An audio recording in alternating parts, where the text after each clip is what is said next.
You know, there's a picture and everything. It's like here, the patterns.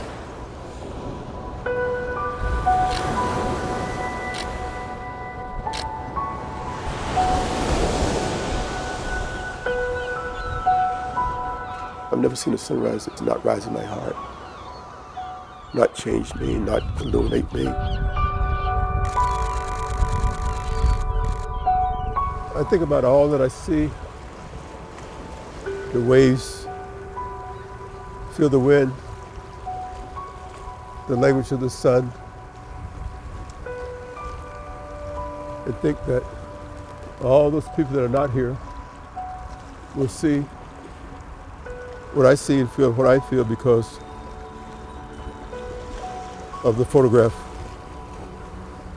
I think one of the gifts that the camera gives is that it's that conduit whereby I want to get this gentleman's name. I took pictures of him. I can connect to people to light a light in them, light their light, okay?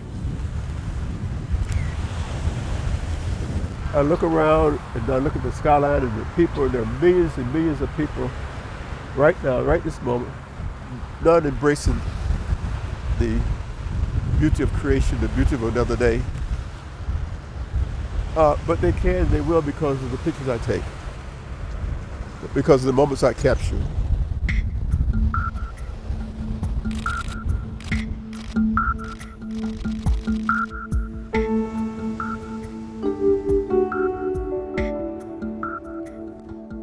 I grew up in Lexington, North Carolina. I'm the fourth of 6 children. And to see things that these eyes saw, that hurts now. I remember being in the store once to buy some things, some milk and bread, and I heard this man holler in the store, "Watch me kick this blank, blank, blank, blank." And I think before he could finish saying that, I thought I was flying. Everything was running, going out, milk, and I was like screaming and crying. I ran home. Those are just some of the things that I experienced. It's not things I read about, things I know firsthand. When my father said, "We must love, we must love." My father was a minister that said, "Make a friend a day." And my mother never knew a stranger. The words of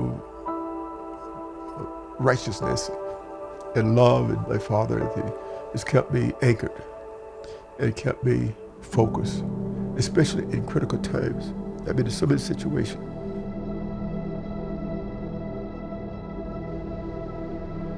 In 1969, I was waiting for a bus on a Sunday morning, I think it was. This car stopped, and this man's looking, and it was an old, beautiful black man, you know, face and beard. And he said, stopped in the traffic. He said, "That's your son, that's your son. I know that's you, you're the picture-taking man." And I looked. He said, "Yeah, yeah." He said, "You're the picture-taking man." I was in the car, bump, bump, bump, you know. And he said, "Keep on taking the picture because you're going to always be the picture." You know, I waved, you know. He said, "But keep on taking." I said, "You know, I want to be God's picture-taking man."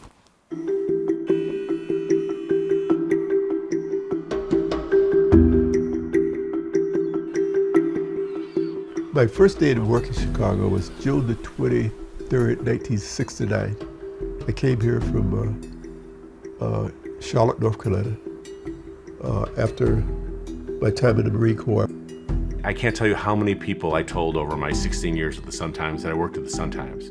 And the first thing they would say is, "Say hello to John White. Give him my regards." The way he dressed, he always wore a tie. You know, I'd say, why do you do this?" And he said, there's only one time that you can make a first impression. And that was very important to John. This issue of Ebony magazine, August of '72, the black male, you took this photo here. And this photo, you said, launched your career. This is a photograph that was in my portfolio. John White is more than a photographer. He's a presence. He's a presence wherever he goes, wherever he would show up. John won the Pulitzer because he had a remarkable portfolio of 20 photographs. What did that mean, John?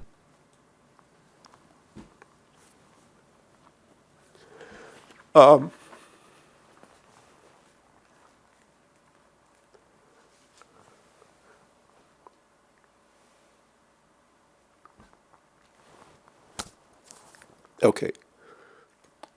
I look back on it now and I think about the Pulitzer was awarded for images that make the heart smile. It was a team, a Sun-Times team. I took pictures and I didn't get the circulation to put them out there. I didn't get them on the newsstands. Everybody's a part of. I happened to be the one who crossed the line with the football, and got the touchdown. He was assigned to take pictures at a feature story, but there was something about him that was far more than being a photographer. I think he sees the world in a little different way than other people do, and I think that's part of the secrets to his photography. I've covered a lot of spot news. I mean, anything that I can imagine, things that happen. But as they're happening, in an instant, there was this huge explosion, and the earth shook. Everything shook. And I didn't know if all the buildings were coming down, but instantly, I grabbed my camera on my side. I'm capturing life. And then when I get the full realization of what's happening,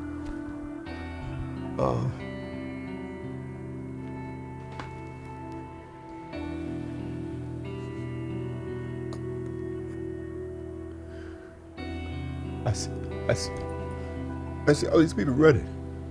I can't run. It was very frightening. And then I saw the source of the leak. And if anyone's ever been at Niagara Falls, the water and the waves, that's just the way it sounds.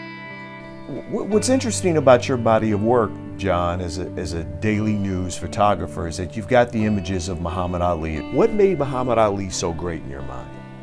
The humanity. I mean, he was more than a boxer. He was a good soul, good person. He loved people, didn't he? He loved people. He loved life. The pictures of my friends. I mean, they speak to me.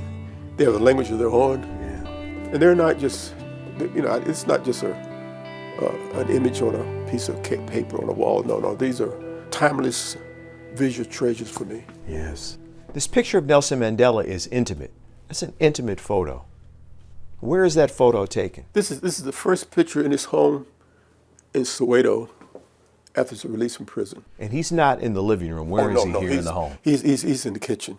All the media and people were outside. He went in his bedroom to get a jacket. You could have a photo of Mandela any place, but you picked this photo that you took in the kitchen. Why the kitchen?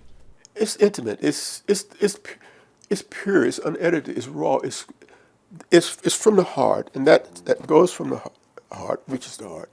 It's not posed. Oh no. It's I think that's the thing about life and photography is that we capture these moments in time for time. It's a window that keeps life open forever. Mm-hmm.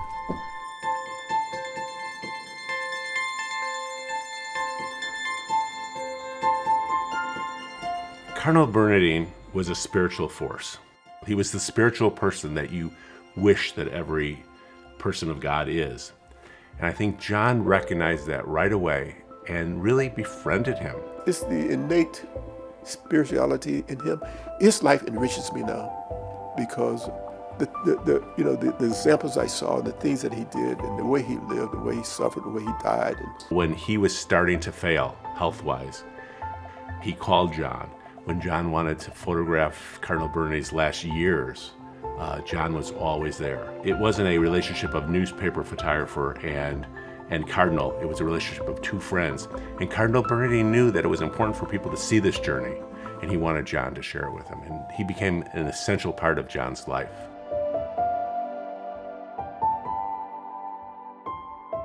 John was a celebrity. People admired him. Working with John, being taught by John at Columbia College, it influenced your lives. I'm the oldest student in the class. Yeah. You're still learning. Oh, without a doubt. It's the connection with the human spirit. And that's one thing I try to get my students to remember. The most important thing is humanity.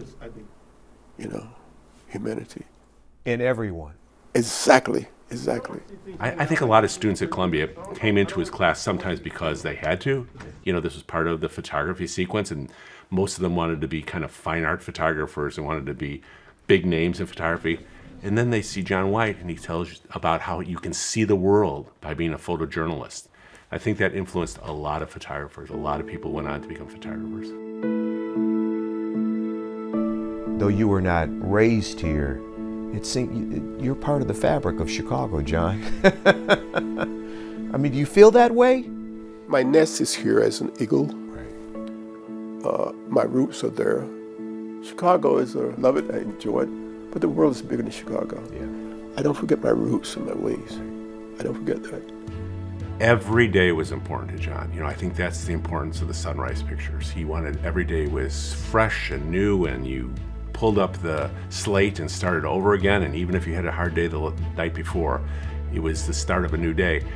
And the phrase "keep in flight" meant that you were going to really embrace that day, that you were going to look over the world like a bird, and you were going to, this was your domain, and you were going to do the very best that you could, and you were going to keep in flight. I was just waiting for you to go by.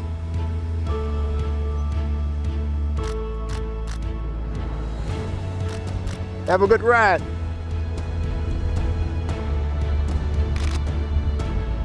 I'm shocked when I look back and think about how much I've done over nearly half a century. Absolutely. Every day.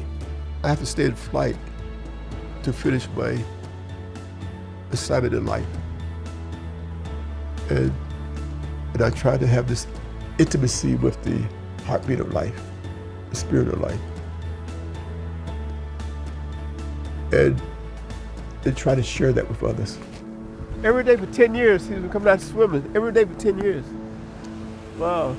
The old timers, you look at the magazines and things, and they say, how did you get that picture? And they say, F8 and be there. You have to be there.